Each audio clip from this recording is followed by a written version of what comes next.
Russia launched one of its most extensive aerial assaults on Ukraine overnight between October 9th and 10th, striking the capital city of Kyiv and numerous other urban centers.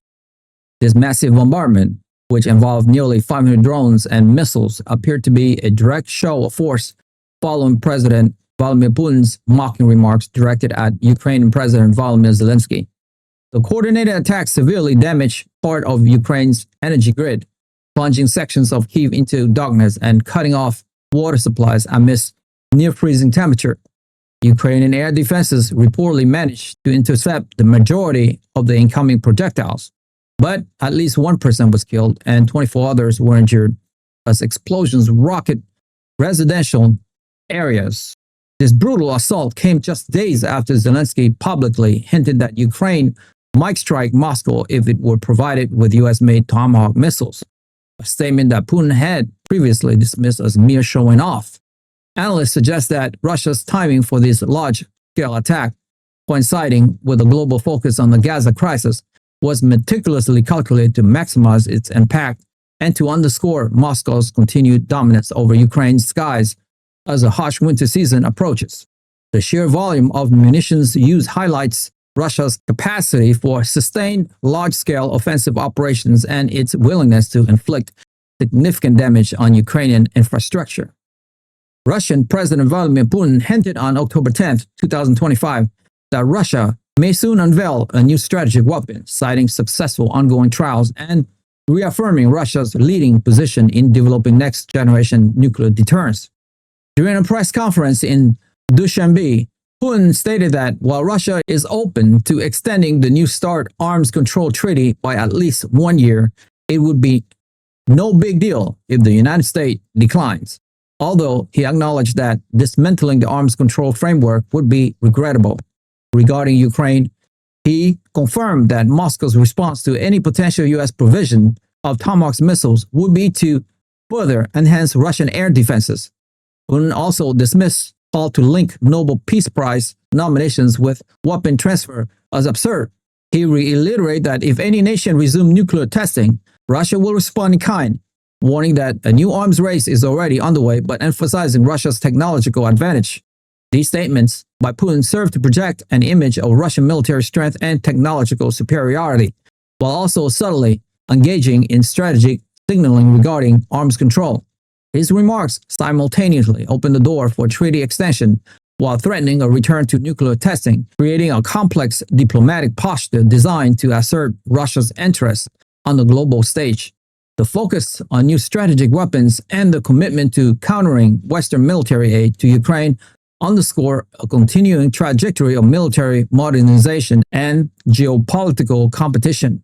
Ukraine experienced a severe escalation of attacks on Friday as nearly 500 drones, including 200 suicide drones, and 32 ballistic missiles struck multiple regions across the country.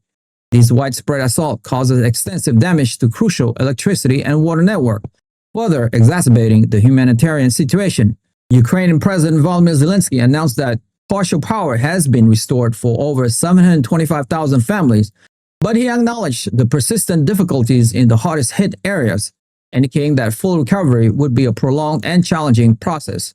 The attack also resulted in civilian casualties, including the tragic death of a 7-year-old boy in Zaporizhia. This loss of innocent life has raised serious concerns about crisis management effectiveness and the adequacy of both local and EU-supported recovery efforts. The scale and intensity of these strikes highlight Russia's strategy of debilitating Ukrainian infrastructure, particularly critical services like power and water, to exert maximum pressure on the civilian population and the Ukrainian government. The use of a large number of suicide drones in conjunction with ballistic missiles suggests a tactic aimed at overwhelming Ukrainian air defense systems, thereby increasing the likelihood of successful strikes. The humanitarian impact of these sustained attacks, especially on vulnerable populations, continues to be a major international concern, underscoring the urgent need for enhanced protective measure and robust recovery assistance. The ongoing pattern of large-scale Russian aerial bombardment, coupled with strong rhetoric from President Putin concerning nuclear capabilities and new strategic weapons, paints a grim picture of escalating conflict and persistent geopolitical tensions. The deliberate targeting of civilian infrastructure in Ukraine, particularly during colder months, represents a strategy aimed at breaking the morale of the Ukrainian populations and severely hampering the country's ability to sustain its defense.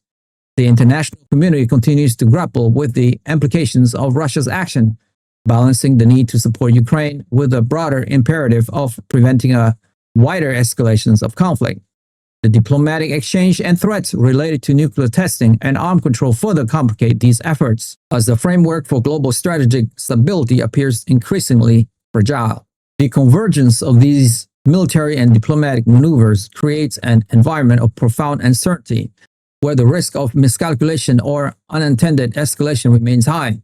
The situation demands sustained attention from global leaders and a coordinated approach to address both the immediate humanitarian crisis in Ukraine and the long-term challenges to international security posed by these developments.